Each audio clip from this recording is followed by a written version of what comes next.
What's up, everybody? It's John Morgan. Listen, I want to just say thank y'all to everybody who has been supporting this podcast. I cannot grow this without the support of the community who allows me to grow. So thank y'all to everybody who's been supporting, everybody who's been sharing it, everybody who is a subscriber on YouTube, everybody who has purchased merch from me, everybody who just tells somebody, through telling somebody in conversation, who share these podcasts in your group text. Thank y'all. I cannot do this without you guys. So thank you for that. Right now, we want to ask for a specific type of support right now. If you can, stop what you're doing. Yes, you right now. Stop what you're doing. Stop what you're doing right now. Go to the YouTube channel and subscribe. Become a subscriber to this page, the Live Your Purpose Podcast YouTube channel. Become a subscriber. Like, share, tell somebody about it. But stop what you're doing right now. Go to your YouTube page and become a subscriber. Click it.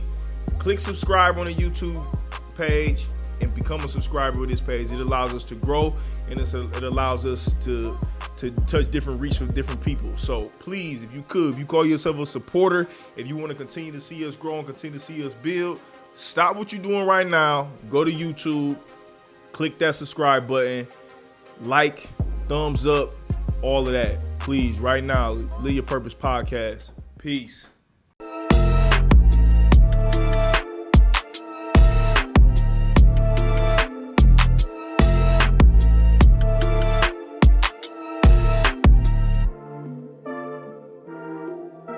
Welcome, everybody, to another episode of the Live Your Purpose Podcast. I'm your host, John Morgan Jr.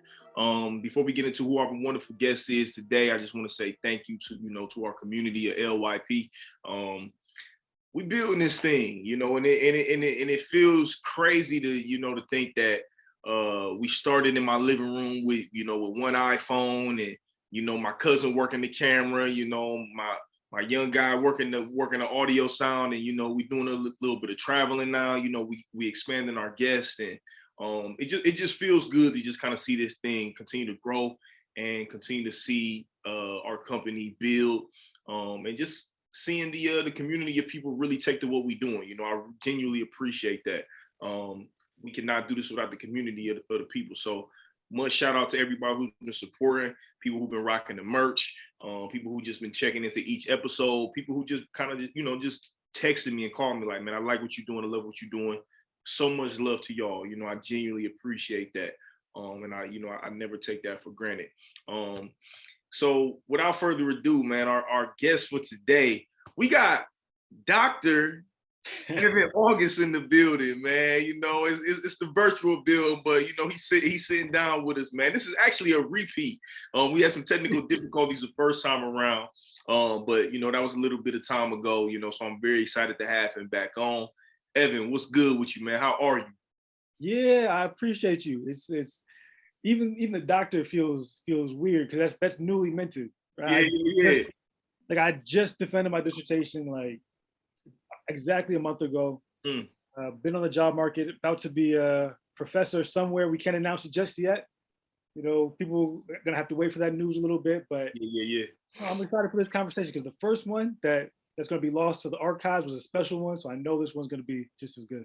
Yeah, for sure. Well, man, how does it feel? Like, what I'm saying, finishing up that crazy grueling schooling that you've been into, and like you said, man, it's the new doctor added to your name, but you didn't put in a lot of work up to this point, man. So how does it feel to kind of just see all your work just come to light, man? How does that feel? I remember as you were talking, and you I think your fan base is gonna like this because you guys are all from Cleveland.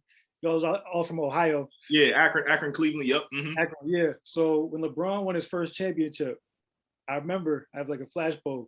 They asked him how he felt. He's like, "It's about time." Right. Yeah, it's about damn time. Yeah, for sure. That's it. That's it right there. Because you in the PhD program, you're ready before they give you the degree. Like you're so ready, right? Your supervisors know you're ready. Your community knows you're ready. But there's these just hurdles that they still want to put you through. In my view, I think it's exploitation. It's a way for them to squeeze like professional work, professional labor out of people that they don't want to pay. Right? There's a whole bunch of clinics, there's a whole bunch of hospitals, there's a whole bunch of therapy offices that run on, I don't have to pay these people what they're worth because they still have the quote unquote student on their name. So the last 2 years of the PhD program for most people that I know is the most strenuous process because you're doing the work for a fraction of the support. So getting that, my friend made a gift. As soon as they said, like, you passed, Dr. Evan, I had tears on my face. I was going, just thinking about all that, I got tears on my face. It was something else. Yeah. It feels surreal. Yeah. Well, congratulations to you, man. You know, living with a psychologist, a practicing psychologist. I remember those days of seeing her, you know, finishing up those last year, those last few months of that PhD program. That shit is no joke. So much love and much respect to you. Listen, man. We in a new year. You know, how are you? You know, how are you genuinely? You know, how's your spirit, man? How you feeling mentally, spiritually? You know, we in a new year, but just like a lot's been going on for you. How are you genuinely? Yeah, it feels good. That's something I could say sincerely for the first time in a while, right? It feels good. Um, it when you move out of one is like professional, right? When you move out of the student space, and I'm still technically I have to finish my internship, but you start to see your work and your passions given more gravity. Mm-hmm. So having conversations where some of the work that I'm doing that could shape policy for people that I care about. Some of the writing that I'm doing that could shape how clinics practice for the people that I care about. Mm-hmm. Having those kind of conversations, it feels so fulfilling because this is what I dreamed about. I was thinking about that when I was driving, driving to my parents for the holidays, thinking about when I was an undergrad. I remember looking at TV, looking at a psychologist named Carl Hart. He's at Columbia, and watching him duke it out with, the racists like the Bill O'Reilly, and him really putting on for our communities, our people, and his work, and thinking like in undergrad, I want to be that. Could I be that? And now thinking about the conversation that I'm having, the type of work that I'm doing, the places that I have the potential to go to, it's like, yo, you really did that. And so now in this moment, it's about almost pushing myself to dream farther. Because I always thought like this moment is gonna be, if everything goes right, I could be sitting here. And a lot of stuff went right. And I was like, now what are we gonna do? Yeah. That feels exciting. That's dope, man. Hey, Dr. Carl Hart, that's the guy. He's currently doing like some stuff with like I don't even want to butcher it, but he's doing some stuff on like the with like drugs and stuff. Is that that's the same guy? Exactly him. Yeah. He's got an interesting perspective, man, of like how he's doing stuff. I seen him on Joe Rogan, and I seen him again on the Breakfast Club. And he has an interesting perspective of like, to my understanding, he's trying to like bring attention to the legalization of like of all drugs, basically, you know what I'm saying, for like research and data points. Like, and a lot of people try to like, they shun him and push him away. But like when you really hear his ideology, man, he got an interesting way of doing it, man. I can't say I completely disagree with him. Exactly. So if you saw that Breakfast Club interview, that's exactly what it was, right? They were not messing with it at all. They didn't even give him a shot, or didn't even like listen and take into what he's saying, taking in what he was saying. Exactly, which was part of the issue, right? Where there's a culture of drugs. We have a culture around drugs, right? It's one of the tell people to abstain, because again, it is done like ignorant and leaning too much on certain types of drugs has done, people have seen it done it's huge damage to people that we care about, right? I'm sure a lot of people know people impacted directly by the opioid epidemic, right? So we could see that harm. So you have somebody coming out saying, if you educate people, this is fine. People think, especially I think with the Breakfast Club, they're thinking about their role as cultural influencer. They're saying like, nah, don't do it. Right. Right. And he's coming from the perspective is we have to be honest, right, about what these drugs are. You're drawing arbitrary classifications and distinctions, right? This is okay for you to take in a medical context. Like you probably know somebody's prescribed this, But in a recreational context, it's suddenly why. The issue is because you don't know what you're taking. Yep. You buy on the street, you don't know what you're taking. Yep. And so his whole thing is like, we need a more robust infrastructure so people can test what they're using. We need a more honest conversation about what exactly people are taking and for what. And yet, right now, because of how dangerous it is and has been, a lot of people just have, in some ways, it's like a cultural, almost like a historical trauma reaction from seeing what it's done to different communities. So it's understandable. You can understand where he's coming from because he's obviously informed. But you can also understand the reaction. Right? It's going to be a tough sell to tell people you could do heroin in a certain context. People are not going to want to hear that. Right. Yeah. Right. Yeah. That's 100% facts. Like I said, man, going back a little bit, we're in a new year. You know, still in the middle of this pandemic. But I don't know about for you, man, but I literally just made a post like yesterday, matter of fact, about, you know, how much that I've learned and just grown these last 2 years. You know, there's been so much, you know, trials and tribulations, so much growth, so much forced growth for me personally. Still a long way to go, but just there's been so much, like, you know, so many impactful things that I've experienced in these last couple of years, man. For you, when you just kind of like think about these last 2 years specifically, you know, the start of the pandemic, here we are 2 years later, everything that's been going on, what do you think you learned about yourself, you know, mentally and spiritually, you know what I'm saying, these last couple of years? You know what's funny is this is how we closed, I think, the last podcast. And I remember thinking through it and talking and then arriving at basically, I don't know. I don't know what I've learned. I'm still like in that process. And again, you talk about divine planning. I think I can answer that question now. I think when we had that podcast, I hadn't reached the end of that particular journey. And now I can see like a little bit of the finish line around that. And part of it is exactly that, right? Is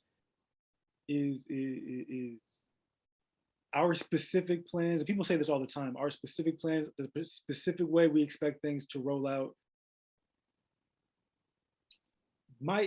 it's obvious it might not manifest as we intend, but the work and the energy that we do put out there will make it so it happens at some point down the line. So that was a severe lesson for me, where you talk to me at this point last year, I'm quitting the field. I'm having a conversation where I'm like, I'm done. Right. Lie. These people cannot be trusted. They're doing harm. I cannot be a part of this. I'm quitting. So right now, where I'm saying, like, I think a lot of my dreams, how I had intended them, are beginning to manifest, right? And so a lot of that is about, trusting in the work, trusting in the community.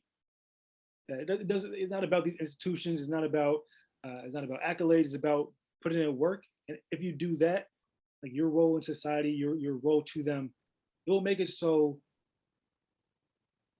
Yeah, that specific place you want to be in, that'll manifest. It's a little vague way, but I hope it's kind of clear. And so to that end, I think the last few years I had so much anxiety about wanting to take that place in my community, take that place within society, to be someone who could offer education or learning or history around healing.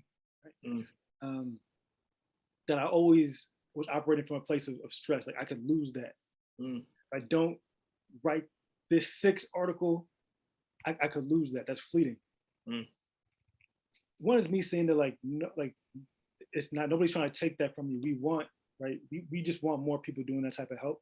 And so because of that, as that anxiety has subsided, this next chapter is about kind of me learning more of that balance. So as opposed to purely work, and my work has spiritual, associations, it has community associations. Now it's about stepping outside of work and developing that. So it's about developing specifically like my faith, right? I write a lot about Haitian Vodou. I think a lot about how it relates to Catholicism, Christianity. I've done that like intellectually, cognitively. But what does that mean to actually practice that? How do I want to like practice that for myself? Creating more memories with people that I care about outside of the psychological work context. That's what it's about at this point. Because I think, again, when I return to the work, I'll be able to bring all those experiences, all that balance with me, and make it better. Yeah, that's where I'm at right now. You spoke a little bit about, like, you know what I'm saying, your experiences in the work, man, what you was experiencing last year. What were those experiences that you was kind of taking in, man, that was really making you question if it was all worth it or not? What was going on? It's like a confluence of like a lot of factors, right? So on the one end, it was January, February of last year. I'd been experiencing what I didn't know was like a lot of vicarious trauma, which is wild, right? Because you could read all of this stuff. I could read about, Black men afraid to talk about emotions and have my opinions about whether or not that's accurate, and um, people trying to like push aside I could read all of that. But then when I'm in those systems, so when I was going to the prisons, right? When I was going to state prison, maximum security prison, upstate, and seeing a woman who'd been incarcerated due to the lies of a psychiatrist for as long as I've been alive, right? And seeing her pain because she lost, like, she had children pass while she was incarcerated. When I saw that, that hit, you know. But I was sitting here thinking, like, all these other psychologists, all these other white psychologists, they're able to do this. They're fine. I should be able to do this. If this matters to me, I have to be able to do this. Right? I can't be like shaking. I was going to the forensic hospitals in New York and seeing people who have been there for like years who just want nothing but to go home, and to see psychiatrists and psychologists like berate them, tell them you're never leaving. So I'm seeing that, and I see like my role in this, like, I can't be a part of the institution. I have to change it. But like, coming up against, I'm talking to lawyers, I'm talking to law students, I'm talking to outside mentors, and all of them bumping up against the wall. Like, there's nothing really you could do at this point.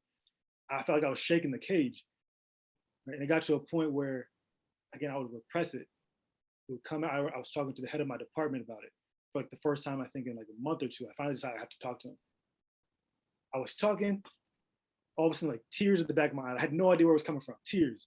I tried to take a second, like, what's going on right now? I was talking to my friends about it. All of a sudden, the tear, and I realized now it was like a trauma reaction. I had repressed it so much. I had avoided all those thoughts, so that when they were coming, it was all coming together. So it was that. And this is all responsible from what you have been taking in on a day-to-day at the job. Exactly. Ooh. In the field. Exactly. So you go to the prisons, you go to these hospitals, you see the harm that's done, which are with our current, like, quote unquote care system. Yeah. So it was mixed between that and the whole internship experience is one where you go on several interviews. People might promise you things. People might advocate for you to come to particular places, but at the end of the day, it's out of your control. And so I kind of felt like I'd done all this work and I wanted to move in with my partner. Like, finally, I settled down, finished doing distance, and I placed at a site. Once you place at a site, you have no option. Right? Once you link at a site, you're going. There's nothing you could do. Massed at a site that was even farther away than what I was before. So in my head, I was like, I went through all of this, doing all this to move farther from the people that I care about. And so for me, it felt like the work I was doing was, in fact, divorcing me from all those other aspects of myself, from my spirit, from my family, from the people that I care about. And so I was having like an impossible time reconciling that. And all it took was a little bit of time, that's really what it is. I had to move through that, because that was a real, like, the field does do that to people. That's not like a myth. That's not something I realized was a lie. That's true. It just took a little bit more time for it to wrap back around. Man, it's so interesting that you speak from that experience, man, because listen, I'm one of those people on the other side of the fence where it became too much for me. I had to step away. I was working at a community mental health agency as a caseworker and as a social worker, but I would be placed in schools, and I would work in elementary schools, junior high schools, high schools, and I would work primarily with a caseload of students, and that would extend to their families and really the entire school body. You know what I'm saying? Because you, as you know, man, when you doing it work from a place of service, especially in our field, bruh, it's extending all over the place, especially when you give a damn about your people. And man, over the last few years, I had been feeling the weight of the vicarious trauma. You know what I'm saying? From like seeing babies not only get like misdiagnosed, mistreated, you see the racism that they're experiencing. I'm talking about 4-year-olds, 3-year-old. I'm talking about babies, man. And you seeing this on the everyday basis. To me, it became too much, man. And I remember one of the last experiences that I had in a school. And I was always one of those people that was like, I was not only was I able to empathize, with our kids, but I was also able to just like, I was able to understand that, man, what they were battling. And one time, man, a kid actually made me mad. And I'm talking about really, like, I really had a response where I was pissed. And I'm like, something's not right. You know what I'm saying? That's not even me, And I knew that if knowing myself, I know myself and, continue to like think big picture and things like that. If I would have stayed within the field in that capacity, man, I would have done such a detriment to not only my own self and my own health, but to the people that I care about most, man. So like, I commend you for like, pushing through it, because I wasn't able to, man. I had to take a step aside, what was best for me and my family. So I completely understand what you're saying. But I just want to like also respond to what you're saying is that I think that's like a healthy move to do. I think that's the biggest issue, because when you think about what this work is, when you think about people who work in the prisons, who work in the hospitals, who work with the kids, it is in a system that is causing them harm, right? And so you have people that, again, either you're going to put yourself through that continuous trauma reaction. Again, I'm talking about all the thing I'm talking about. I got cut off by COVID half a year in. Right. Yeah. So let's talk about the time, right? Half a year in. Yeah, man. What does that look like for me? Again, if I put in another year, 2 years, 3 years, you have people like, again, who have to leave, or who again are the type of people who this is not impacted. It's not affecting them, Yeah. And they, to the point that you're making, are the people who end up doing that harm because they're so jaded, right? They're so calloused by the work that they do. And I've seen that. People who are otherwise brilliant people who become so callous because of the work they've done for so many years. And again, I also don't want to rule out there are people who strike that perfect balance for however they do it, right? Can maintain their level of empathy, their care, their brilliance, while at the same time dealing with all their stress and frustration. There are people who could do that. Those people I think are incredible. Those people are saints. Those are anomalies, man. Exactly. Let me ask you this. Did you your time in internship, was it mostly in the judicial system and in the prisons and stuff? Did you spend any time in any other systems outside of the criminal justice system? Yeah, so just in terms of like my training trajectory, right?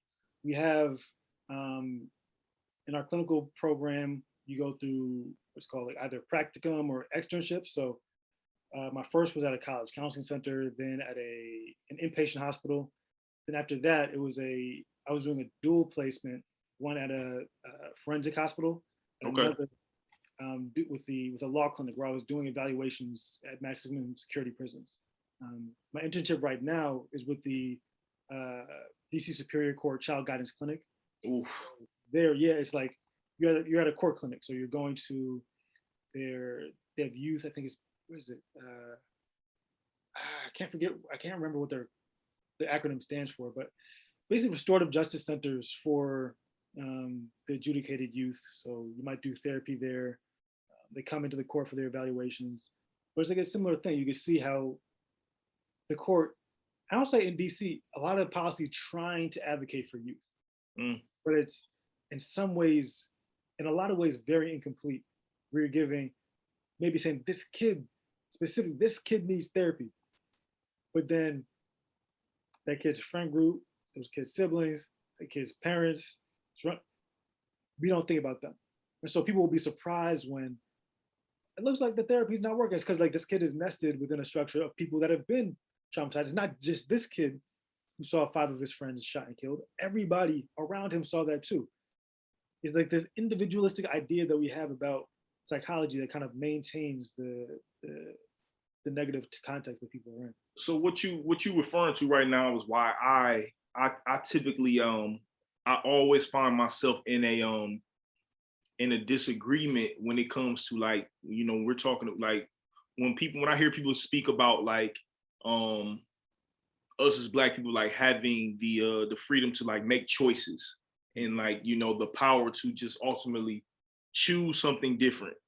And I always look at it from a standpoint of like, it's a little bit more complex than that. You know what I'm saying? When you expecting somebody to just simply choose this or that, you know, when you break down the context and what these decisions look like, it's not that easy. You know what I'm saying? It's never just as simple as just making a choice, man. When you factor in, listen, how can I make this choice when everybody around me is doing X, Y, and Z? When all my people have done this, and this, and that. The people who I love, the people that I trust, the people that I have relationships with are doing X, Y, and Z. I don't even see anybody who's living a quote unquote healthy lifestyle. So to me, that doesn't even look real. So how can that be expected to make, you know, these choices, man? So when I hear you saying that, that's what I think of. But I asked you that, you know, what system that you were working in, because I wanted your opinion, man. Like, because you were working, sounds like you were doing some experience in the within the medical field as well as, you know, within the criminal justice. Which one was? I ask my wife this all the time, you know, about which systems, you know, are a little bit more impactful, a little bit worse than the other. And your experience, which one was just a little bit more chaotic and just a little bit more impactful than the other one?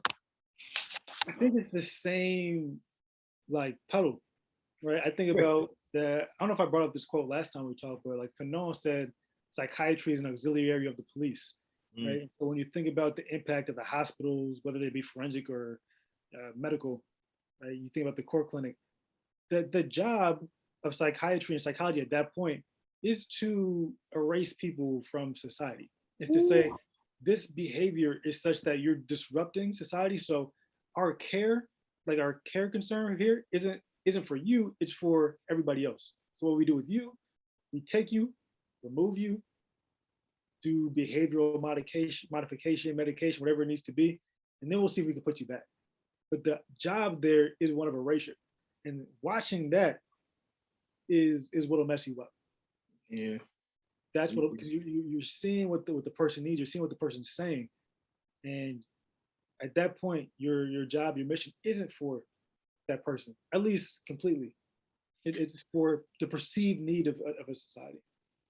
Man, I remember my therapist told me in the middle of a session one time. I was still working in the field at this time, and I was really having a hard time with just like all the stuff that we talking about, right? And I was talking to her, and I was like, you know, but there's still a part of me that feels like, you know, obligated or whatever the case may be. And she laughed. She was like, no, think I had said something like, man, why the hell did I choose to be in this field? You know what I'm saying? Like that. And she laughed and she said, John, you know, we don't just like randomly get into this field, you know, our own experiences have led us to this, you know. So what are some of your own life experiences, man, that led you to really want to serve in this field and specifically being a psychologist? Yeah, it's multiple things, right? It's I realized the more I reflect on it, I realized it was for me being at a kind of, I guess, like cultural nexus, right? I had my mother who moved from Virginia up to New York. I had my father who would move from Cap-Haïtien, Haiti, to also New York. And so a lot of their, I think they'd be comfortable with me saying, a lot of their relationship initially was a lot of kind of cultural schism. Right? And so I was raised in like the middle of that. And so while they were negotiating that, I think it didn't completely socialize me to deal with living in a predominantly white neighborhood. So when I was you know, called the N-word for the first time, that messed me up. Second time messed me up. Third time messed me up. Eighth time messed me up. Right? Growing up in that environment, it was toxic. You know, and it's one of these things where we think about systemic racism, right? We think about the cascading historical manifestation of different systems, such that people don't have capital, people don't have wealth, people's communities don't have as much educational resources. We think about all these things. And then we also think about, again, like how interpersonal cultural racism still, at the end of the day, for somebody who is maybe in a more privileged context. I'll say that, like, I grew up in a more privileged context than a lot of people. It doesn't offer any type of defense for how cultural racism can still seep into that. Like, money doesn't block that. Right? That's good, man. You know, so for me, again, dealing with those mental health problems, I think those impacted my brothers in very different ways, my cousins in very different ways, and it was, so the first thing was watching that. Like, during college, I dedicated my dissertation to my cousin who I lost to suicide. Like, processing that, like, that is one of the, I always say that was like the worst day of my life. That's also what got me through the program, is whatever test, whatever thing, that's not, I had the worst day of my life so far. This is nothing. So experiencing that, seeing if we don't, right, give people the services, give people the help that's tailored to the realities that they're enduring, this is what happens. That kills people. Was the first thing. The second thing, in terms of actually seeing that it could be done, was going to Haiti the year after the earthquake with a few psychiatrists and just seeing, like, the power of holding space, like giving people the time and really investing in their story when that's not one they regularly get to tell. And so seeing somebody who lost their entire family, who had to walk the country, was drinking seawater because they had nothing else to drink, like, seeing that person tell the story, like, sobbing, but at the very least having the space to do that, leaving that much more grateful, still into a context where there's so much peril, but at the very least giving that person that space as a site of healing, and also that being the first step in healing, right? It was me thinking I could maybe do something with this. And so then after that was just investing more time, like doing going to the Brooklyn Children's Hospital, working with kids over there, getting into research for the first time and seeing research as a place where you can elevate people's stories. That made it real for me. It's like, this is something where I could devote my life to the stuff that I feel like impacted me, impacted people I care about. I could devote my life to that. So that's what put me on that path. Man, that's such a that's the part of it that we don't really hear that much, right? Like, you know, we don't really hear the side of, like, mental health concerns and, you know, ramifications that come from growing up in predominantly white areas and, like, you know, growing up privileged. Like, you know what I'm saying? We don't hear that side of the story. We typically hear, when it comes to, like, PTSD and, like, having mental health concerns, is typically correlated, you know, with some of our brothers and sisters, you know, who are, you know, poverty stricken and things like that, you know, impacted in the inner city and things like that. But we don't always hear the side of, like, nah, growing up in these racist communities where you may be one or two Black kids in these classrooms, or, you know, you may be one of 5 Black kids in the whole school, you know what I'm saying? What you seeing going on at home doesn't connect with what these kids is experiencing. You know, we don't really hear those sides of the experience, and that's something that I can completely connect with, man, because my mother was very intentional about making sure that I was in, like, good schools and I was in safe environments. You know what I'm saying? My father, you know, my uncle, my grandfather, a lot of people in my family, they were victims of substance abuse, alcohol abuse, and some of them really got caught up within the streets. I remember when I asked my mom one time, I said, Mom, why the hell did you put me in school with all of them white folks? Like, why did you do that? And she was like, well, you know, I wanted you to get a good education and I wanted you to, like, you know, have a chance to survive. So I completely understand from her perspective why she was like, number one, she was doing the best she could. And she was making, at that time, she was making a healthy decision to, like, save her son's life. Yeah. But we don't talk about the cons that come from being in those environments at all. We never hear that side of the story. Yeah, and that's like Kobe Cambone's cultural misorientation, right? Like, when you're, like, submitted, like, directly into that predominantly white environment, again, you kind of lose that cultural resilience that you might get in the African American community, right? Yeah. My mom talks about it all the time. She said, I grew up in a segregated town. She's from Bracy, Virginia, right, where white people lived over here, we lived over here, but we were good because we were together. Right. And people don't always, to your point, people sometimes forget about that is right, segregation in a lot of ways because people didn't have as many resources. There was still rampant violence at those borders, but there was like a community context, right? That gave people that kind of psychological resilience at the very least. But when you pluck somebody from that, place them in the middle of this community where everybody thinks you're terrible, right? Everybody thinks you're mediocre.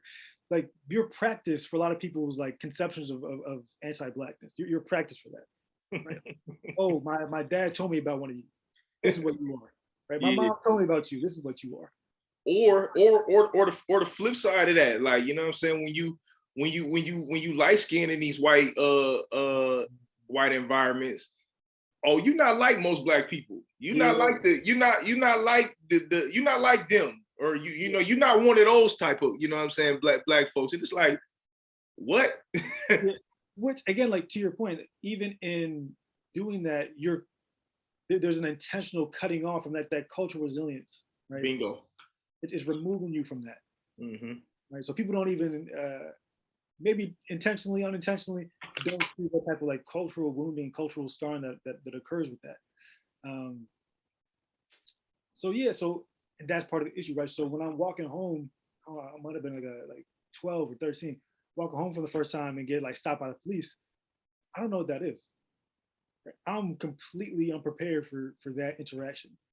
Right? Because I'm thinking like, I walk this road my house is right there. I play at this park every day of my life. Why are you stopping me? I don't understand. I have like a vivid like memory of looking into the person's eyes and thinking like he doesn't believe me, but I'm from what is going. That's the type of stuff you just don't get prepared for at all. Right? And because of that, like psychologically, it does that much more harm. This is one of the things that people don't know is some people know. If you look at who broadly, this is very broad research, who's the most negatively impacted by interpersonal racism, often it could be Asian American groups who haven't been socialized into America's context of racism. So break that down. Break down what interpersonal racism is, because I'm sure somebody may not even know what that is. Break that down. Yeah. So interpersonal racism, we're talking about. Sometimes people talk about the structure, the systems of it, the disproportionate discipline by police, negative interactions in terms of poor healthcare. Interpersonal is just like the layer which that occurs, right? So interpersonal is I'm going to say something to you. I'm going to call you something, right? I'm going to use a slur. I'm going to say your work is worthless. I'm going to say this thing about your family. The layer at which it occurs, right? That interpersonal nature. Like, so those are your racial microaggressions. Those are, which are again like those everyday insults that people experience. And so, in a certain context, I think people at times discuss those as if, oh, these are just like little tiny slights that people don't really mean anything about. But what they actually are over time, like serving to erase people's humanity in ways that people aren't prepared for. So if you're socialized to know, oh, this is something that's going to happen to you, you have your coping, right? There's collective coping, right? Going back to your people talking about, can you believe this person said this? Can you believe this person said that? I can't believe. Having people that see that, understand that, have experienced that, and will like know and validate your experience, and so bring you back to that full humanness. But if you're in a situation where nobody knows what that is, right? There are times when a lot of kids have to go through this, where you might really be sitting there like, is that true what he just said? Like, am I less smart because of this? Am I less capable because of this? Should I not have been walking through here because of how I look? When you start to really grapple with those, that's when you have those more severe reactions. When you don't have those people that you could go back to bring you back into your full humanity, right? The effects get more and more toxic. Yeah, man. Can you break down Black psychology and white gear psychology? You know what I'm saying? Like break down what each one is and the difference between the two. Yeah, so there's like separate schools of thought around the specificity of like what we talk about when we talk about Black psychology. There, when you look at like Joseph White, I think he coined the term like Black psychology. A lot of it is about specifically, as I was articulating, bringing Black people into their full humanness, the entire psychology of that, right? The brilliance that comes from being Black, right? Against like this torrent of racism in all directions. And so it's centering the experiences of Black people, wanting to invest in the experiences of Black people, and creating a psychology from that, right?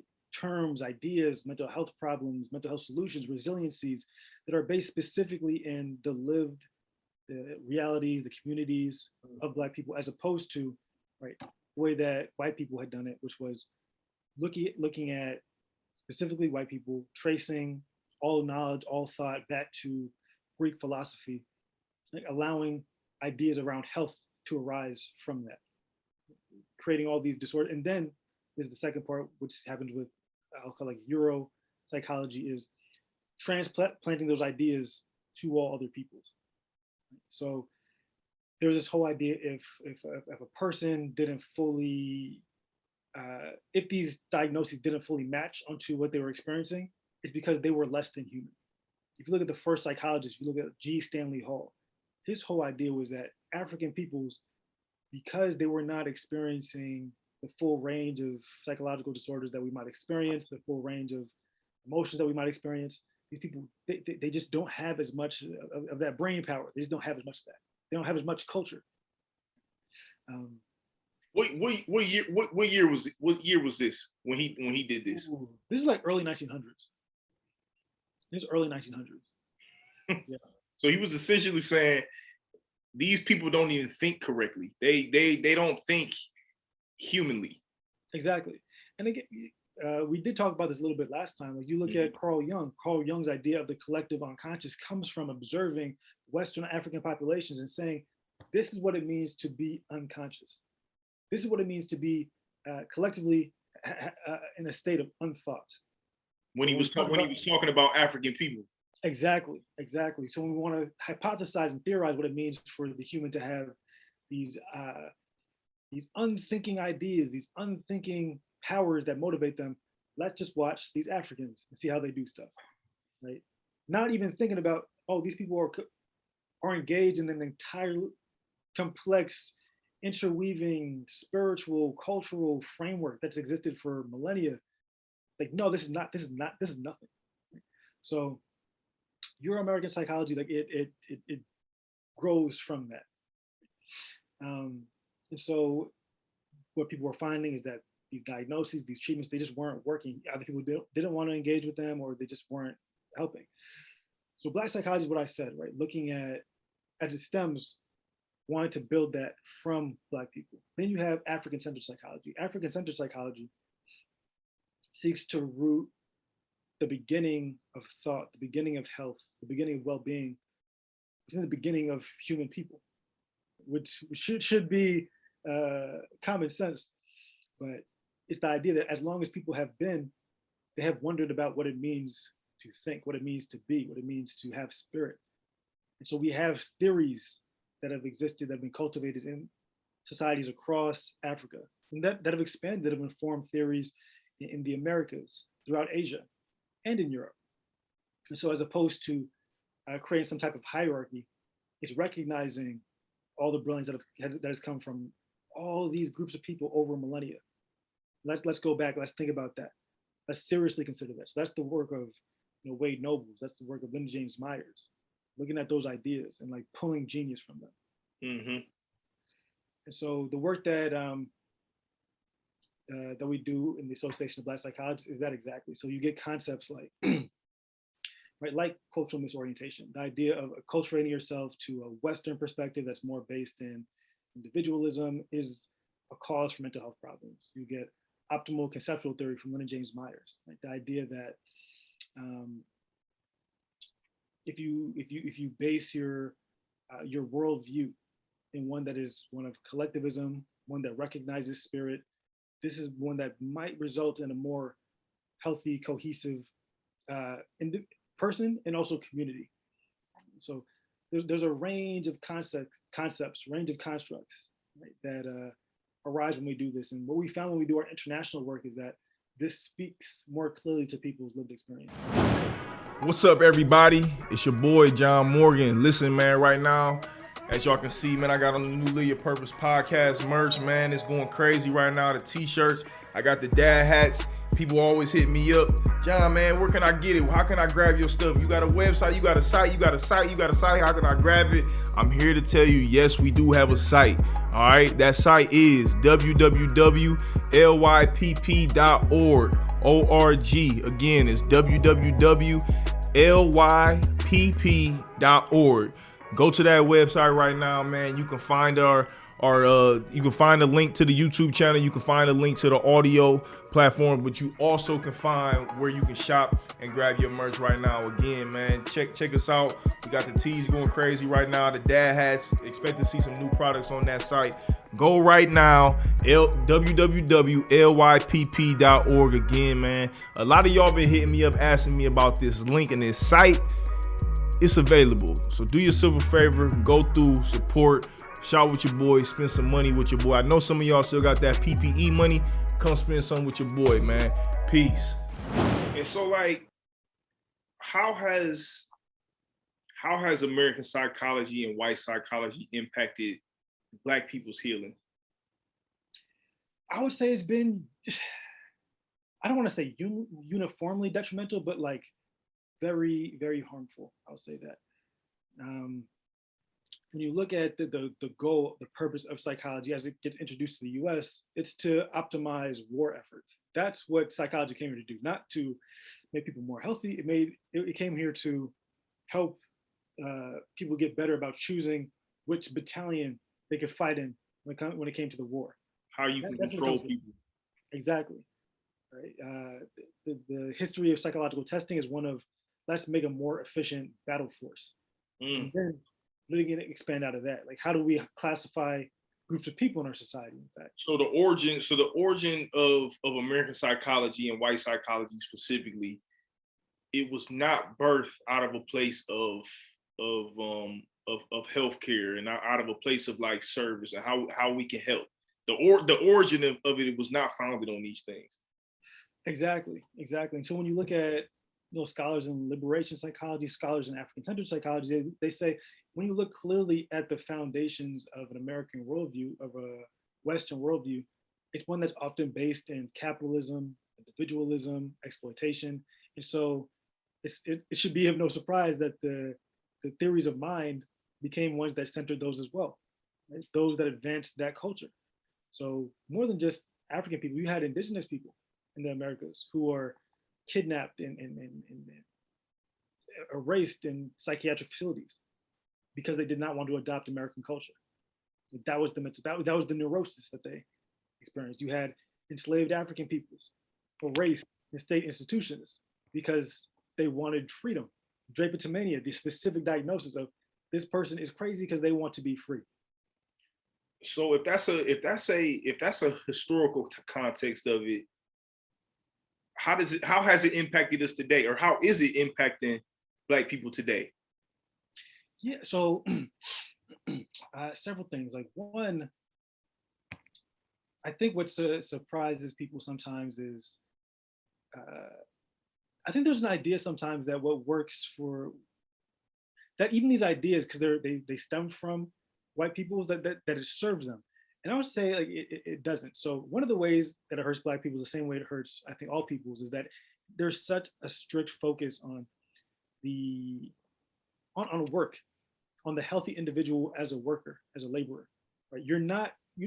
Most often you don't get a diagnosis by the DSM unless it impairs your ability to work. And I think you'd all know that's like an insufficient way to understand health and well-being, as opposed to being a cog in a capitalist machine, right? So that's the way I say it hurts society, like, broadly. Specifically Black people, because many of these are not based on our realities. When you see in hospitals, when you see in communities, what happens when Black people are in crisis, when Black people are in stress, we've been coded to think about that as more dangerous. So we know statistically that when Black people are in crisis, they're more likely to be have the police called on them, more likely to be forcibly confined to institutions, hospitalized in institutions. Or we're more likely to not even call the police. Yeah, yeah, right. And so you have somebody in crisis who's not getting service. They're not going to this fancy, which happens to certain privileged white people. You're not going to this fancy institution for a few weeks where you get everything made for you. You get to wander around the facility. You're going to what's effectively a prison. You're getting incarcerated for being in crisis. It's another side of control. That's again, like that's the first thing. And the second thing is the structure of the training, the structure of the workforce makes it so. I referenced that again. I came from a more privileged experience. That's also part of the reason that I'm able to sit here as a psychologist, however many years later. It keeps people from having the money, the time, the resources to enter into the field to even shift that. So when we talk about the needs of Black people, the psychological workforce is less than 2% Black, probably less than 4% Black. I know it's less than 1% Black men. So our realities, our experiences aren't informing the practice of the field. So you have a lot of people. I was just at a talk the other day. A lot of people who want to try, even from their best intentions, want to try to amend what they've been doing for Black people. But it's like you have to allow this to arise from the experiences, from the lives, and there's a resistance to do that because that's a resistance. That means a lot of people would have to throw away their life's work. So it's deep. It's deep right now. How ineffective. Man, you said that a person would not have would not be diagnosed. For those who do not know, the DSM-5 is the title of the overall, like the Bible of the field of psychology and mental health, correct? Yeah. And you said that a person would not get a diagnosis if it is not impacting your ability to work. Mm-hmm. So, man, that's so deep because especially like I initially just start thinking about men, right? Being a man, like, you know what I'm saying? Being from the days of being a young boy, we were taught that in order to fill your role as a boy and as a man, you are to protect and to provide. Mm-hmm. And if you do not do those two things, then you cannot consider yourself to be a man. And like, don't get me wrong, don't get me lying up here because I know I can't reference them correctly, but I know that there's some level of like reference to even scripture, as it relates to like working and and labor and things like that. So how does that work? Like, what I'm saying, specifically as it relates to just like, yeah, this construct that America has put on people to work. I mean, yeah, how does that work? Does that make sense? It does. So there's like two things. Like one, I also want to also give people a picture that there are providers, even within that context, even within the DSM, who will kind of navigate around that by, again, like they'll use particular code within the DSM, even if they don't think that is impacting your ability to work, to make sure you get the services that you need, that you get it covered in your insurance. You have people who work around, right, the theory of the field to do that. Right? They have to, again, they have to intervene in that way. To what you were saying, it made me think immediately of like John Henryism. For anybody who's not familiar with John Henryism, right, it's the whole idea that you had, John Henry who worked until he dropped dead. I think he was the one who was like, was he the one who was like racing the train? He was racing the train. He was working on the railroads. Yeah. And he worked until he dropped dead. And I think he was an epidemiologist. Might have been John Sherman. definitely Dr. Sherman, was looking at how he had seen so many Black men who were otherwise fine, right? Psychologically resilient. Like, we're not saying that they had any type of mental health problems, but were dying at disproportionate rates from cardiovascular problems. And his whole idea was like this type of hope, this idea of I could still work, I can still push myself. Everything is, things might suck, but this is what I'm supposed to be doing. This is my purpose. This is how I get through this. Mm-hmm. Was draining, was destroying the body from the inside. We think about the whole idea that people say all the time, Martin Luther King, when they did the autopsy, his heart was like, what, 30, 40 years older, right? So that whole concept, that whole idea is, again, evidence of how the field is inefficient, because psychologically, you read so many papers about this. People want to write from a strength perspective, talking about the resilience of Black people. Right? There's nothing wrong with these people. Let's not pathologize. And they're doing so great. It's like, no, it's because the field is, because it's so based on labor, so based on work, and you have a group of people. Honestly, I would say most people in the world exist in situations where they have to work and function through intense chaos and stress.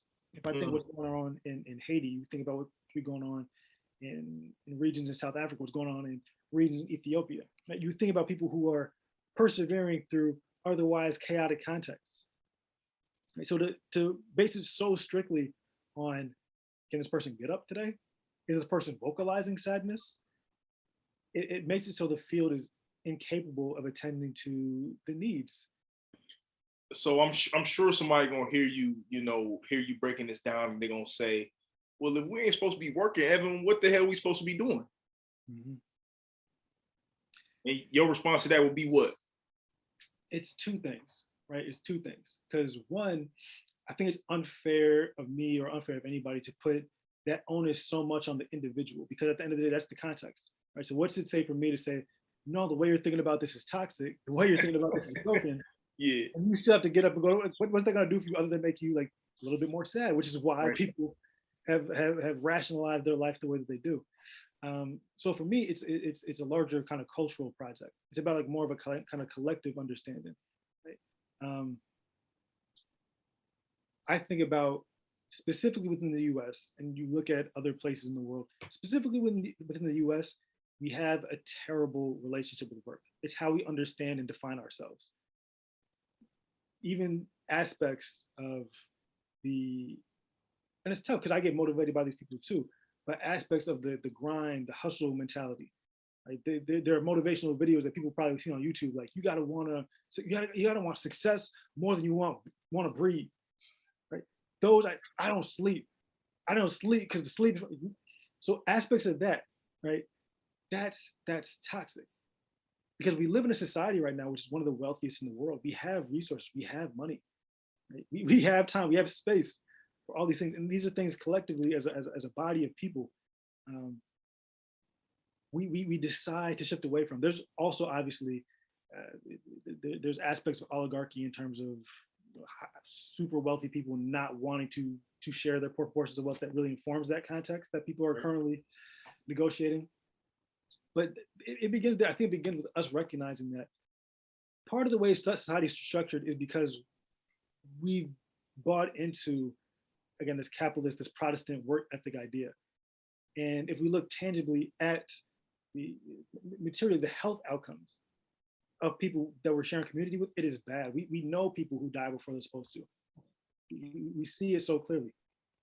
We know that we can't see people that we care about because, oh, I gotta work. I don't have days off. I still have to go to work because the CDC said I can only spend like 5 days to make sure I don't have COVID. Like that's the nature of our current capitalist framework. So in a broad way, I think it requires collective recognition as we move away from that. I would never put that onus on any one individual to wake up and say like, I'm not gonna do this anymore, because then that's tough if you're the only individual. It requires like a collective community effort. Yeah, man. I mean, even when we look about what we experiencing today, man, through the pandemic, 2 years ago we had essential workers, you know what I'm saying? And they were highlighted, within the media, about, being these people that helped our country function in the midst of a global pandemic, in the midst of crisis. Here you are 2 years later, you see these same quote unquote essential workers, you know, being forced to work in these conditions where, you know, these people aren't necessarily guaranteed health care. You know what I'm saying? They ain't getting no crazy pay increase. You know, in some capacity, man, people are losing their employment if they don't agree, you know, to get vaccinated or not. Which ultimately it lines up directly with what you're saying about like this mindset of functioning, you know, and being married to this idea of like working. You know what I'm saying? And it hasn't been highlighted. If the last 2 years hasn't shown anybody that, then I don't know what is in more recent years. Exactly. And so I do think from the conversations I've had recently that I think there is more of that collective, you know, recognition. And the issue is right now our politics are structured in such a way that it does not respond immediately towards the desire of the people. Right? And that's the part, that's not only is it disheartening, man, but that's the part that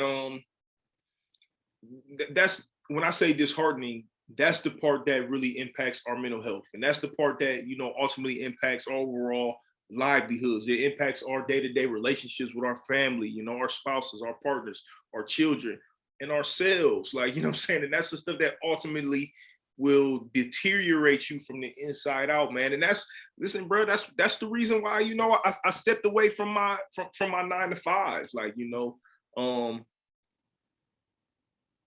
I lost my mother in 2020.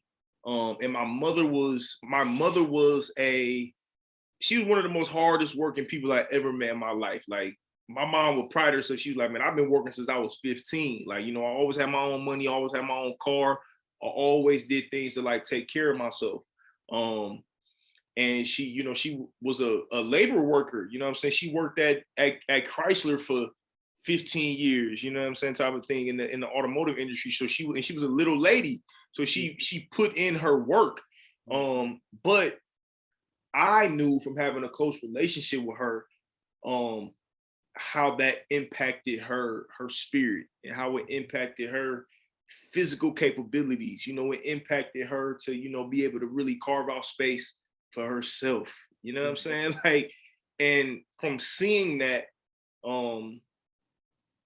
close hand, I took that into a lot of consideration as it, you know, as I thought about my own future. You know what I'm saying? Like, I just didn't want to have those same experiences, you know, with my children and things like that. So this is some deep shit that you're talking about, man, when you're really talking about the construct of work specifically. And I know there's plenty of brothers out there struggling with this concept. You know what I'm saying? And so I just want to note, like, that's what you just said is Black psychology right there, right? It's not needing to see it in manuals, not needing a doctorate to see it. It's looking at the lived experience of this brilliant woman, right? Mm-hmm. That raised you, that you connected with, and learning from that. Here's how I can like improve upon that as I move through generations, right? That's the Black psychology work right there. Is thinking about understanding like the familial line, the familial legacy, and choosing how you're going to intervene, like seeing and appreciating and respecting what she did through her entire incredible life, and then seeing, here's mine. It's like the shirt, here's my purpose. Yeah. Here's how I'm gonna live that purpose as I push on to the people who are gonna come after me. Yeah, man, because I mean, I literally thought about it as life and death, right? Like, you know what I'm saying? I literally looked at it in that way. And don't get me wrong, man, it is still a concept that I wrestle with today, even being a full-time entrepreneur. I mean, I have intense moments of being by myself, and I'm like questioning, did I make the right decision? Like, you know, say, am I doing enough financially to, you know, put my family in the right position? Am I really doing enough from a work standpoint to, like, you know, to be able to provide and, like, you know, give my family the best opportunity to survive and, like, you know, be able to thrive ultimately. And what you just said about, you know, Black psychology, my therapist continues to like get me to work on is that, like, listen, there are different value systems to like be able to lean into, you know, and in a Western thought process of just like, you know, in this capitalistic society of like work, materialism, competition, you know, quote unquote success. Those are the things that's pulling at me, right? But the part that becomes freeing and liberating is the thought of, John, I am finding joy. You know what I'm saying? I'm finding the happiness in what I'm doing. I'm learning how to be present, you know, with my relationship. I'm learning how to be present with my child. You know, there's going to be a time where I'm going to be able to like give to my son and you know, and my daughter in the future. I'm going to be able to give to them in a way where it's going to serve them down the line, as opposed to continue on that same old traditionalism and shit that, you know, myself and many of my ancestors were forced in. Exactly. And that's the beautiful thing right there too, right? Because to the last piece you said is that you're going through the piece of like struggling and interrupting, right, this cycle, and then they're gonna watch you. They're gonna say like, I love this. The parts that they love, it might feel natural, right? That might not even necessarily say like, I love this because it feels so normal to them. And the area, the space where it's like, this is where I want to change it. That's the trajectory. That's like the wave, you know. And they improve upon that. That's like the collective, the familial way of being. I think that's the path that you're on. I think it's beautiful. I think it's incredible. Thank you, man. Thank you. You know, listen, talk to me about some ways that, man, like you practice your own healing, man, because like, you know, Sierra and I were talking recently, like, you know, I told her, I was like, listen, if my therapist didn't go to therapy and like, you know what I'm saying, I knew her to practice her own healing, I wouldn't even fuck with her. Like, you know what I'm saying? I need my providers and meet my people that are helping me with my own healing to be intentional about their own healing as well. So like, talk about some of those things, man, that you are intentional about, you know, being a service provider, being a psychologist, that you are doing to, you know, to assist in your own healing. Yeah, so it's a few things, right? So one of them is so during that kind of crisis that I was talking about, I did begin therapy, but then again, you talk about some of the exploitation I was talking about. This, my health insurance stopped, and I wasn't getting any health insurance, so I had to stop therapy. But again, I also do have the privilege of being in this network of providers. So even if people don't want to step into that therapy hat, if I call up like Linda James Myers and tell her about what's going on, she might. It's just so natural. Yeah.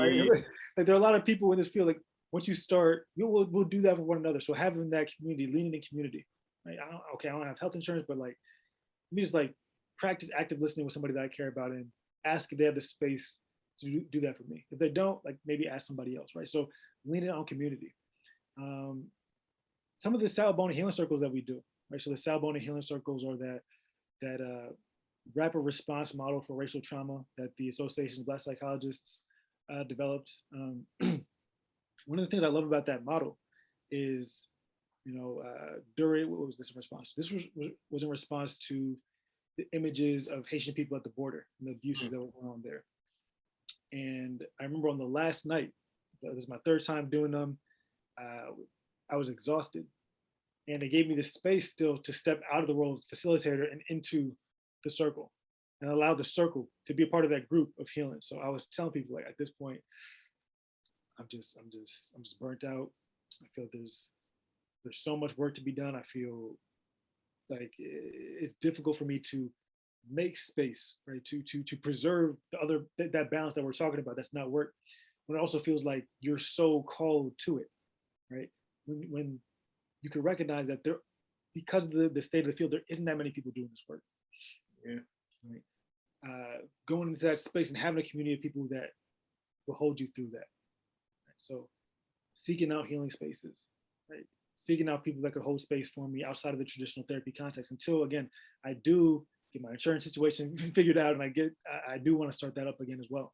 So in terms of healing, it's that. And also just, this is what work at times can prevent us from doing, but there's there's healing in new experiences. There's experiential healing, like seeing new places in the world, being in awe. Right? There are some people who write about the transformative and healing power of awe. Sometimes when you're situated in a city context, when you spend all your time inside of an apartment, inside a house, looking at the same building, you start to like shrink your imagination and your creativity and your spirit. So being in space, we could just, there was a study where they just asked some kids to look at trees. And they did some, I think, yeah, EEGs, and saw their brain was just firing. Like, we just like are in awe of the space around you. So seeking out awe, in addition to seeking out community, is stuff that I've been trying to do for the last year. Yeah, I remember last time we spoke, man, you talked about like going on a drive, I believe, like to upstate New York, man, and just like getting outside, you know what I'm saying, and being in nature. Yeah, that's exactly it. Because so much of the stuff that we do, like the virtual world seems more, it seems more of a trap than it actually is. Right? Like being on the computer, being on Twitter, being on social media, you feel like you're connected to the entirety of the world through news, through what's trending, and it can feel trapping. It can make you feel small. But again, taking a drive like 6 hours, we don't even have service. You see again like how expansive this world really is, how much of you haven't seen, how like the different stories even that people are tapped into. Only six hours north of where you're staying. Right. It reminds you again of how big everything is, and just like that reminder of your place in this like larger context, this larger world. For me, it triggered that off, and that was healing. That was restful for me. Yeah, man. To the dude, you know, to the guy who's gonna listen to this, you know, the conversation between, you know, you and I, and he may be struggling, you know, internally, and doesn't really have the know-how of the resources that you and I may have, but you know, he knows something is not, you know, going the way that he wants to internally, you know, and he may be struggling, man. What are some things that he can do, you know, to kind of like practice, you know, some like real healing steps with, you know, within his own reach? Yeah. So the first thing I would say, and I had somebody reach out after I did a podcast interview like last month, is there are some, not enough, but there are people who are doing that cost-effective, cost-free like therapy work. Yeah. You could put in like an application through, I think, the Boris Lawrence Henson Foundation. The ABSI is about to make the healing circles like monthly, so that's a space that should be there. And there are certain websites also that like, yeah, will let you apply for cost-effective therapy. I think the Black Family Summit is about to restart their listening line too, specifically for Black people. So there's services that people are trying to maintain, that people are trying to make accessible, that are out there.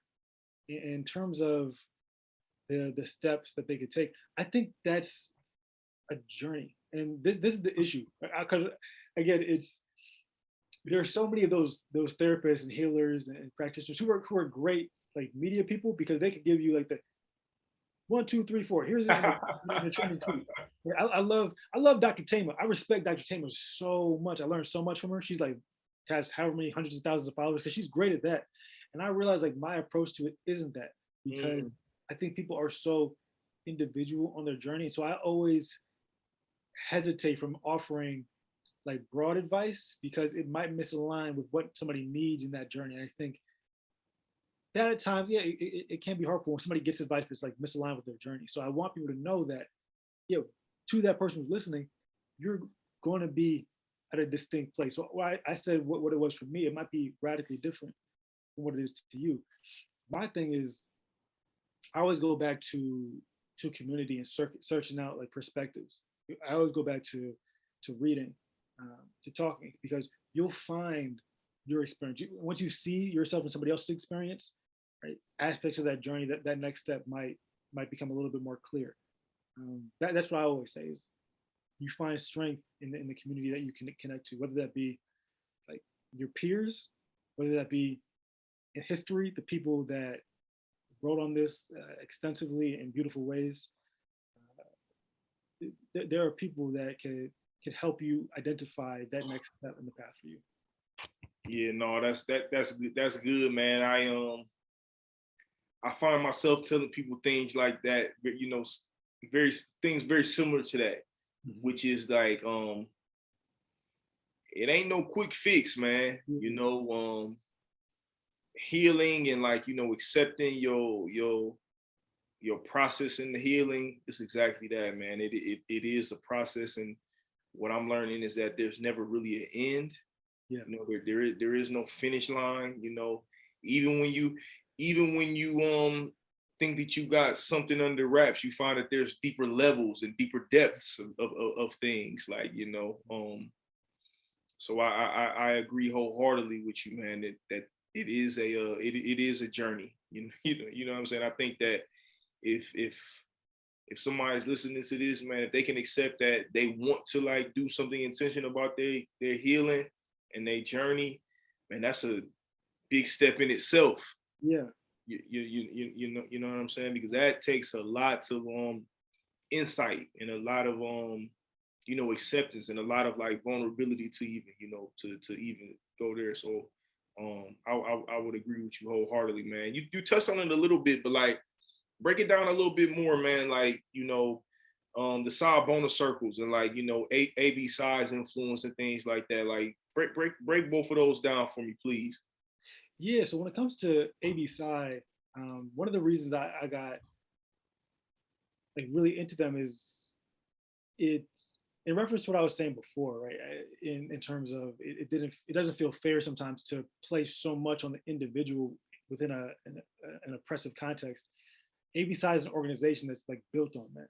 Right? It's built on looking at Martin Luther King's idea of creative maladjustment, the idea that we should not be right adjusted to a society that is built on racism, oppression, that is inefficient because of these evils. Mm-hmm. It is the society that needs to adjust itself. And so the Association of Black Psychologists is an organization built for that, again, that lived material individual experience of Black people, but also the recognition of real psychology informed activism to shift our communities. So, I mean, that's who they are. In terms of like the traditions, you're looking at, you know, leveraging principles and ideas from the Zulu people, from the Kikongo, from Haiti, from Brazil, obviously people within the US context. There's so many people who've offered so much brilliant thought within the Association of Black Psychologists, that the idea of Zola, right? The Kikongo concept about like self-activating love that comes from being a community. A radical concept that guided the entirety of our response to COVID-19.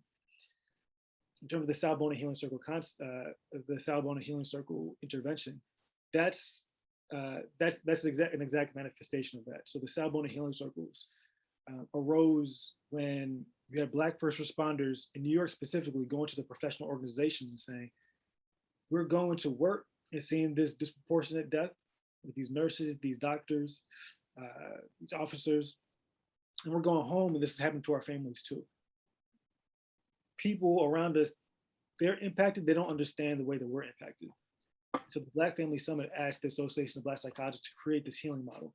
And so we centered that idea of Zola, right? The idea of, you know, love coming from being together, the idea of Sawubona, the Zulu concept that leveraging Ubuntu, the idea that we are because of our communities. Yeah, I am because we are. Exactly. Right? You come into existence once you were seen. Sawubona means I see you or we see you. And the idea of Ma'afa being the great African Holocaust, like the idea that we as Black people specifically endure tremendous loss in response to certain historical tragedies. And so the COVID-19 inflaring the disproportionate access to medical, to hospitals, to medical services,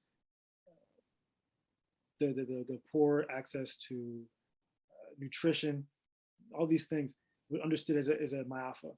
So the Sal Bona Healing Circles were this virtual model that pulled specifically Black people together to share our experiences while guiding healing based on those African-centered concepts, the various models of knowing and being. And so we were able to leverage the millennia of brilliance throughout Africa and the diaspora to create healing for people. And we've done them for people in Haiti, South America, for people who were protesting during the Black Lives Matter uprisings, for people who were, somewhat traumatized by the Capitol riots and what that meant for safety in the U.S. during the trial of Derek Chauvin. We rolled them out for all these mass traumas, and people rolled them out in their communities as well. So in terms of a project that I've been a part of, it's one of the most, I'm the most proud that I've engaged in that. And again, Dr. Sierra Morgan, incredible. Sierra Dennis Morgan, incredible healer. I've learned so much from her. She's one of the most wise people. I hope you've had her on here like what, 3 times, 4 times? So C has been on here once, and I had Dr. T on here twice.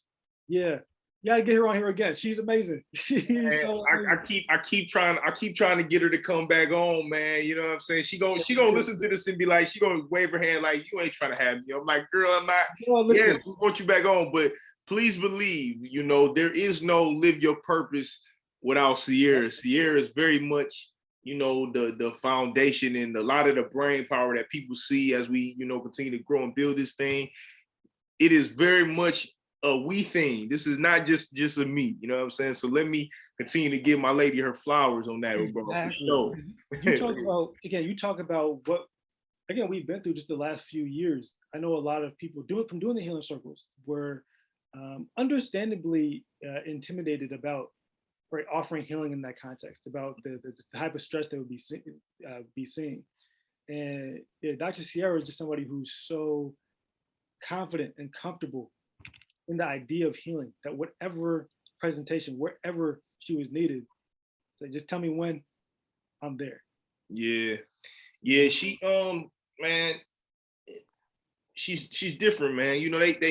Her and her intermediate, her immediate family, they come from that, man. They come from a line of like really providing service, and I'm talking about like really doing that. I'm talking about from a place of like stepping out of the way and just doing what's best for the collective, from a genuine way. And not only is that not always an easy thing to do, but it's not always celebrated. It's not always, appreciated.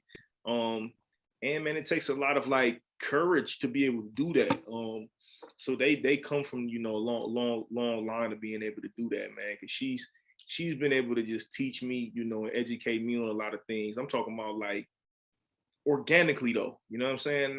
Not from a place of where I've resisted things. I'm talking about just in a way where it's just been a safe space for me to just like learn from her, grow with her, grow on my own pace. Like, you know what I'm saying? She still accepts me, in full, you know what I'm saying? So it's just been it's definitely been a blessing, man.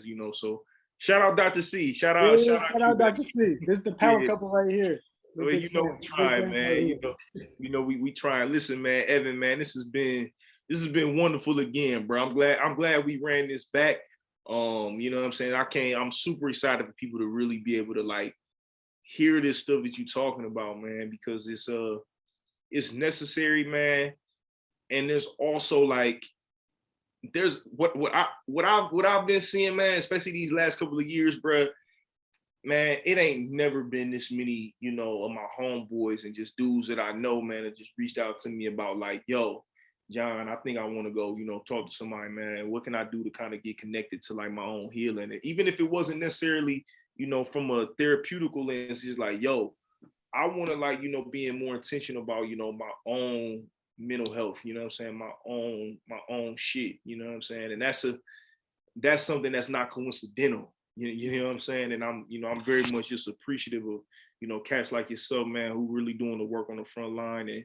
And, being that, even though it's a small minority of Black male doctors in the field, man, we damn sure appreciate, brothers like yourself, man, really living it, man. So I appreciate you coming on, man. I appreciate your time, man, for sure. And also just want to reflect too, is that one of the things that we know, right, is that the whole idea of being a doctor, again, it gives you a certain privilege within the field, but at the end of the day, when you talk about the actual work being done, You don't need that doctorate to do that. And so we have again, Right. That's people right. like you who the doctor, that's a whole other, it's about who's doing the work, right? And so you holding this space, you being in conversation with people, that's doing the work, right? So that Appreciate that, man. I'm also appreciative of people like you. Thank you, man. Thank you. Thank you. That. Thank you very much. Well, listen, man, before I get you out of here, man, I want to hit you with a few rapid questions. You know what I'm saying? We'll get you out of here. New year, man, 2022. What's your intentions, man, that you really want to be intentional about for this year? You know, maybe in the immediate future, maybe, you know, for the next year. What is the thing you really want to be intentional about? Yeah. Man. So this is great because I just made a list. My girlfriend's mother is a life coach, so she had us fill out all her intentions for the new year. Okay. So, yeah, a few of mine were kind of stuff that I shared here is trying to achieve more balance, like not allowing my work to bleed into the other factors and facets of my life.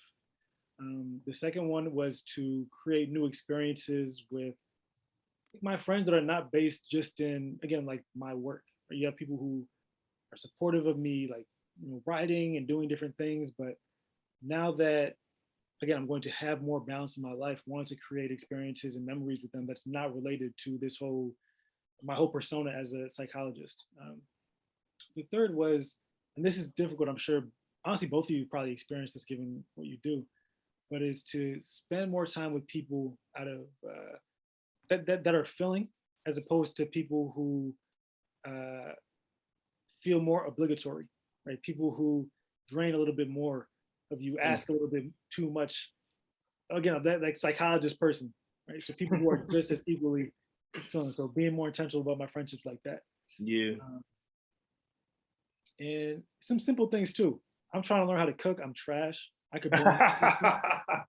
I could burn anything. It does not matter. Oh shit. Okay. It's terrible. It's bad. It's bad. It's bad, man. It's that bad. You know what it is too? This is the other issue. Is I don't know what it's like in your family. My family is like they can like cook, not cook like from a recipe. They can cook like, oh, I feel like this should be in the sun for like 3 minutes, then a hint of this thing that like it comes easy. They got it. Like the senses of it. So I'm trying to learn like recipes and stuff. Like I don't know how I did this. I just like felt it. I was like, that don't help me at all. Yeah, right. So I'm trying to cultivate that. Okay. All right. Yeah. Well, good for you, man. What's your purpose, and how was that connected to what you're doing today? Yeah. So I think my purpose is the way I think about it, right, is more than just defined through the profession. I've always loved to encourage other people's creativity and in a way that I think allows them to blossom. That's how I kind of understand freedom. That's how I understand humanity, is the ability to create in your space and with people that you care about. And so, again, one of the things that I understand about psychology and mental health is helping people push against the forces that would impede their natural creativity, their natural freedoms. So that's how I see it, and that's how I try to also heal myself, is put myself in situations where I can feel creative, that I can think through and be free, and how I understand my spirituality, how I understand my work, how I understand my family, things like that. Yeah, that's good, man. What's a weakness, or something that you just really want to, like, work on personally, professionally, something you just really want to be mindful of? So one is the cooking, because I'm not 30 yet. I'm about to be 30, and so I'm trying to make sure I keep my health and everything intact. But I would say, for real, honestly, is I think for a long time I was operating from a scarcity mindset. The idea that if I wasn't working as much as possible and producing as much as possible, I would lose my ability to engage in my purpose. I would not have the opportunity to engage in the work that I love. So I love writing. I love research. I love being able to talk with amazing people like you, right? And so there's the part of me that's thinking like, if I hadn't done all this extra stuff, would I be here? And then there's a second part of me that's like, whatever the answer to that is, you're here. So you don't have to put yourself through that in the same type of way.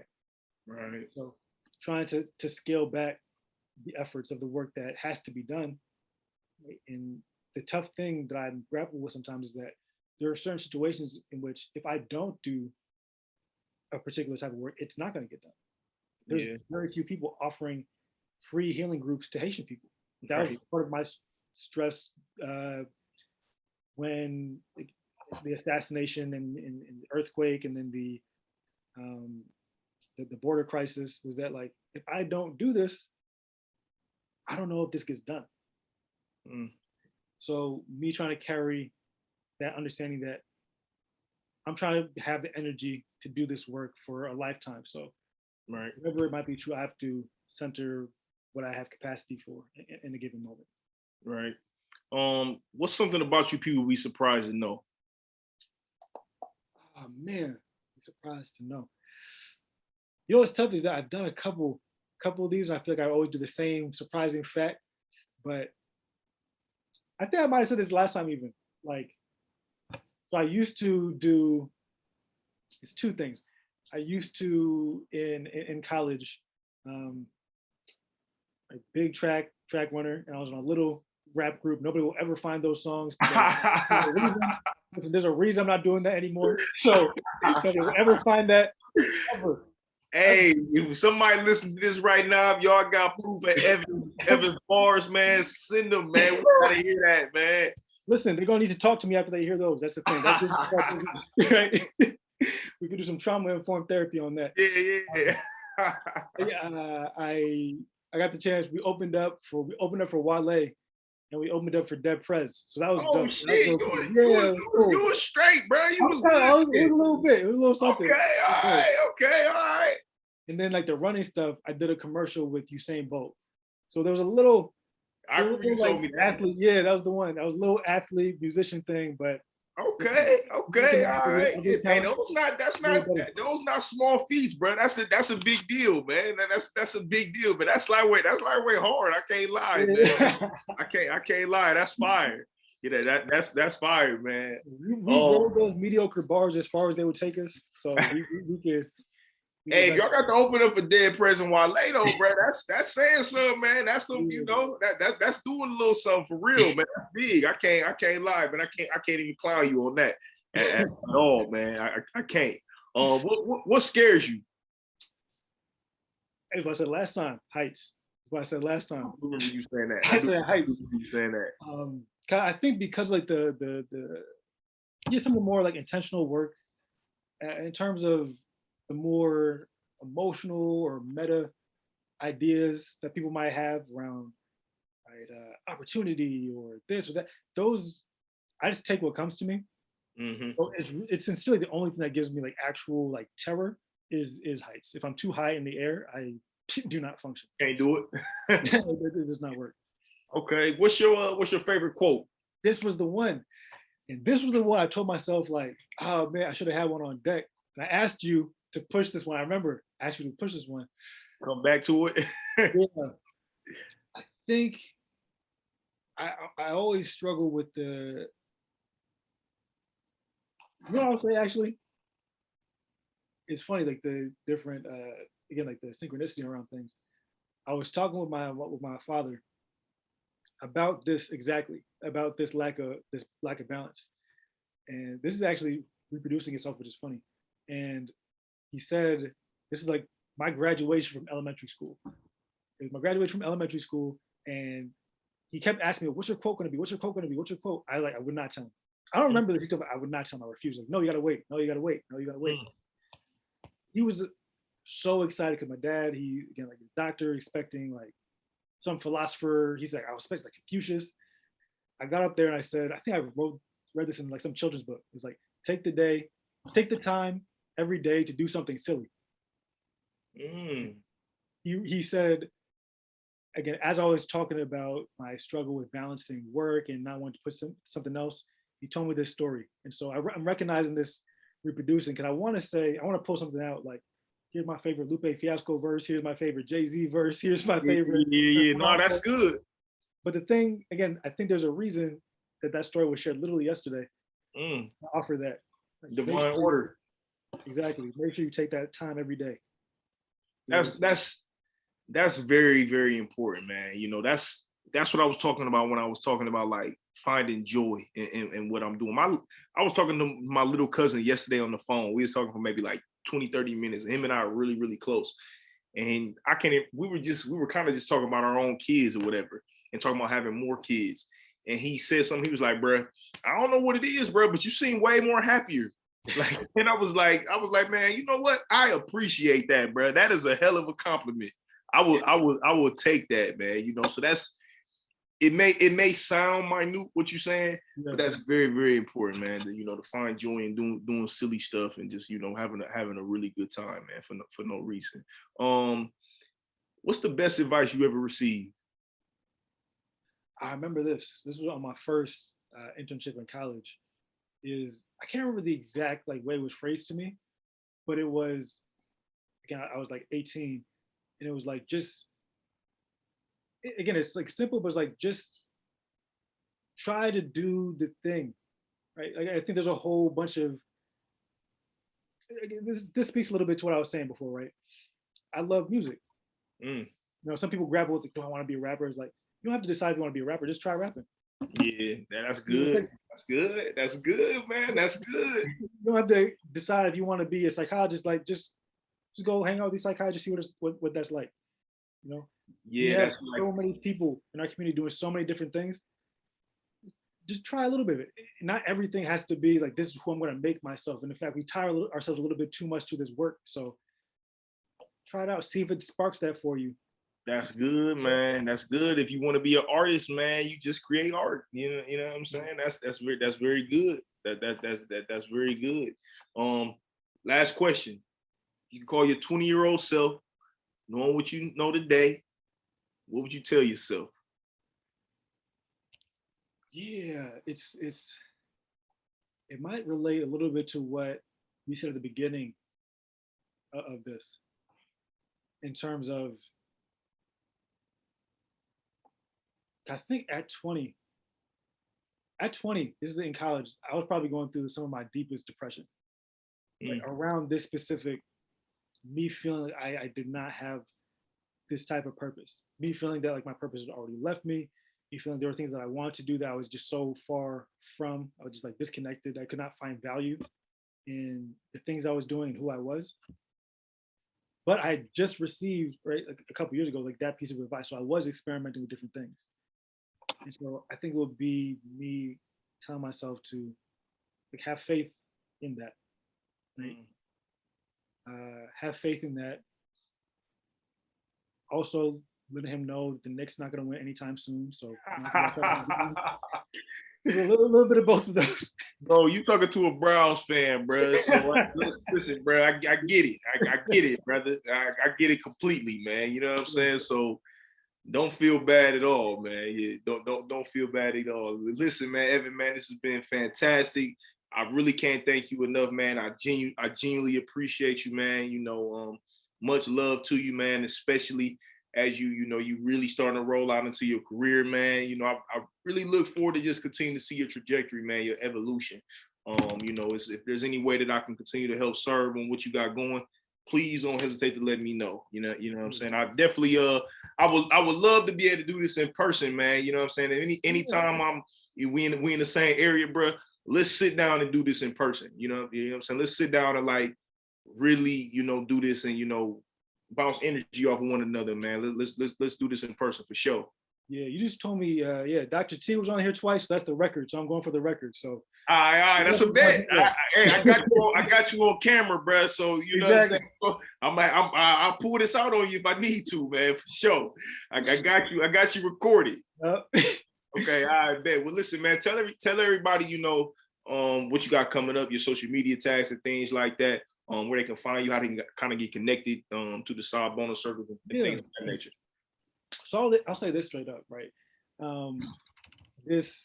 I had a lot more to say the last time we recorded this. What's coming up for me is rest for a little bit. I'm not gonna be putting out too much writing. I'm not gonna be doing too much organizing because I want to take a little bit of a step back as I prepare for like the next step of my career. Um, like next year, there's some stuff that's finishing up now that might come out next year. We're doing like some in-depth articles on, the beginning of Haitian psychiatry, about the influence of psychology, mass incarceration on anti-blackness. So some of that stuff's coming out like next year. Okay. Right now it's about rest. In terms of the South Bonnet Healing Circles, you could email the committee at virtualhealingcircles at absci.org. We're going to be starting trainings and holding regular healing circles starting next month. So if you want to if you want to experience that kind of African-centered healing, if you want to get trained in that, follow up with the committee, and we'll get you situated. Beautiful, man. Well, again, man, Evan, thank you, brother. This has been wonderful. The last thing that I have my guests do is lobby for a special guest to come on here, man. It's funny, Brand, because this time last year, literally this time last year, I had our first special guest, Arian Foster, on the podcast, man. So we approaching our 50th episode in the next couple of weeks. So we're gonna start rolling out, lobbying for our next guest to come on here, and it's none other than Mr. Charlemagne the God. I love what Charlemagne is doing, what I'm saying, really being intentional, not only about his own healing, but really just being a force in that space. And like, for those who know, man, he's a real, tycoon in the podcast space, man. So I would love to really sit down and have a conversation with him. So if you could look in your camera right now and tell Mr. Charlemagne the God why he should be a guest on the Live Your Purpose podcast, please. Listen, Charlemagne, the brilliant thing about conversation, and it makes for the best podcast episodes, when two people could pull from one another, right? Create that kind of space where not only are they left better at the end of it, but the audience experiences that sharing of energy. And the Live Your Purpose podcast is one of those specifically for the stuff that you do. When you think about uplifting mental health, centering that in our community, you have somebody right here who is already in depth, who's had that lived experience, has experienced that work, is connected to traditions of people doing that work, and the history of scholarship around it too.